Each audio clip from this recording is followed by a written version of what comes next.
ప్రతి ఒక్కరి జీవితంలో పెళ్లి ముఖ్యమైన ఘట్టం. అమ్మాయైనా, అబ్బాయైనా వాళ్ళ జీవితంలోకి వచ్చే భాగస్వామిని ఏరి కోరి ఎంపిక చేసుకుంటారు. తనతో జీవితాంతం సంతోషంగా ఉండాలని, కష్టం, సుఖం, సంతోషంలో అన్నిటా కూడా తనతో కలిసి నడవాలని ఆరాటపడతారు. కుటుంబంలో సంతోషాలొచ్చినా, ఇబ్బందులొచ్చినా ఒకరికొకరు అండగా నిలవాలనుకుంటారు. మరీ ముఖ్యంగా కన్నవారిని వదులుకొని తన చెయ్యి పట్టుకొని అడుగుపెట్టే భార్య తన కుటుంబంలో అందరితో బాగా కలిసిపోవాలని, అందరినీ కలుపుకొని పోవాలని, అన్నిటా భాగం కావాలని, ఈ కుటుంబమే సర్వస్వం అనుకునేలా ఉండాలని ఆశించని అబ్బాయిలు ఉండరు.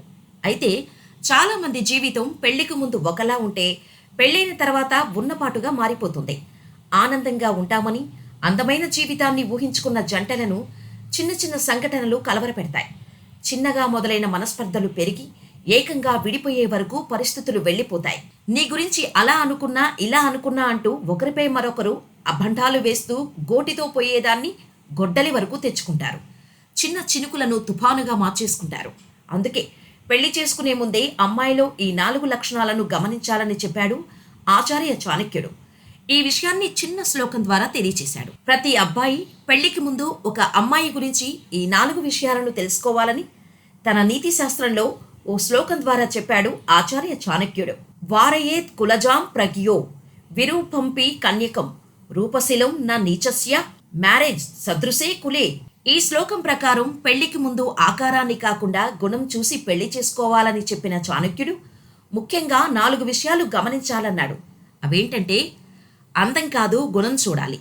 అందంగా కనిపిస్తోంది, ఆకట్టుకునేలా ఉంది, సిగ్గుతో చక్కగా మెలకులు తిరుగుతోందని అమ్మాయి అందం చూసి ఎంపిక చేసుకుంటే ఆ తర్వాత జరిగే పరిణామాలకు మీరే బాధపడాల్సి ఉంటుందని చెప్పిన చాణక్యుడు మాట్లాడే విధానం, మంచి గుణం కలిగిన అమ్మాయిని ఎంచుకుంటే జీవితం సంపూర్ణంగా సంతోషంగా ఉంటుందని సూచించాడు చాణక్యుడు.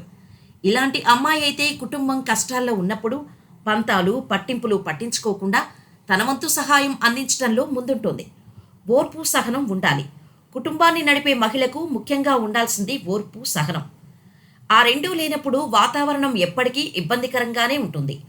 ఓర్పు, సహనం మనిషిని చూడగానే అర్థమవుతాయా ఏంటి అని అడగొచ్చు మీరు.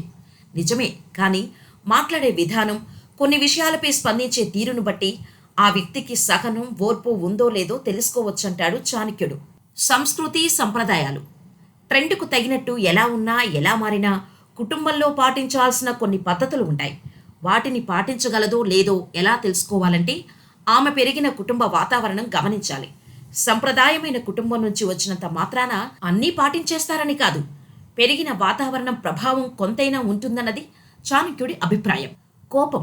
కోపం అమ్మాయిలకు మాత్రమే కాదు, ఎవ్వరికైనా ప్రథమ శత్రువే. తన కోపమే తన శత్రువు, తన శాంతమే తనకు రక్ష అని ఊరికే చెప్పలేదు. మీ జీవితంలోని అమ్మాయిని ఆహ్వానిస్తున్నప్పుడు ఇదే విషయాన్ని గమనించాలని సూచించాడు చాణక్యుడు. చీటికి మాటికి కోపం, ఆవేశం ప్రదర్శించే మహిళ ఆ కుటుంబాన్ని ముందుకు నడిపించడంలో విఫలమవుతుంది.